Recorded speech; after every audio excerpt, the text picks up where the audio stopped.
আমি একটু বাসায় যেতে চাই। কেন?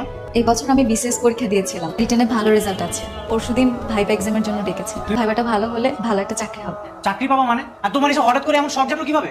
শোনো, ভাইবা দিতে গেলেও না দেখতে শুনতে একটু সুন্দর ভালো লাগে। আর তুমি তো কালো, আর তোমাকে দেখলে না এমনি অজ্ঞান হয়ে যাবে। আপনাকে না বলেছি আমাকে কালো বলবেন না, বারবার কালো কালো বললে আমার বিরক্ত লাগে। তুমি আমার সাথে ঝাড়ি দিয়ে কথা বললে? তুই আমাকে শেখাবি কোনো ন্যায় অন্যায়? তোর কোনো পরীক্ষা দেওয়া লাগবে না, তুই বাসা থেকে কোথাও যাবি না। আমি তো যাবো, পরীক্ষাও দিব। তোর কোনো পরীক্ষা দেওয়া লাগবে না। যদি বেশি বাড়াবাড়ি করিস না, বাসা থেকে ঘাট ধাক্কা দিয়ে বের করে দিব। সংসার করতে গেলে একটু ঝগড়াঝাটি ঝামেলা হয়ে থাকে, তাই বলে তুই সবকিছু নিয়ে এভাবে বাপের বাড়ি চলে আসবি? আমি জানি আমি কালো, তাই আমি কি সবসময় কালো বলে অপমান করবো? এটা কি ঠিক? দেখ মা, তুই যে একটু কালো এটা তো ঠিক, মন খারাপ করার কি আছে? না না বাবা, মন খারাপ করিনি। তাহলে আমার বিসিএস ভাইবা এক্সাম পরীক্ষাটা দিয়ে আমি শ্বশুর বাড়ি চলে যাবো। আচ্ছা ঠিক আছে। হ্যালো, আমি বাবার বাসায় এসেছি। আমার বাসায় কখনো আর ঢুকতে পারবি না। আমার বাসায় আসলে তোকে আমার পা ধরে মারছে। কি? আর কথা বলতে ভুলে রাখিস।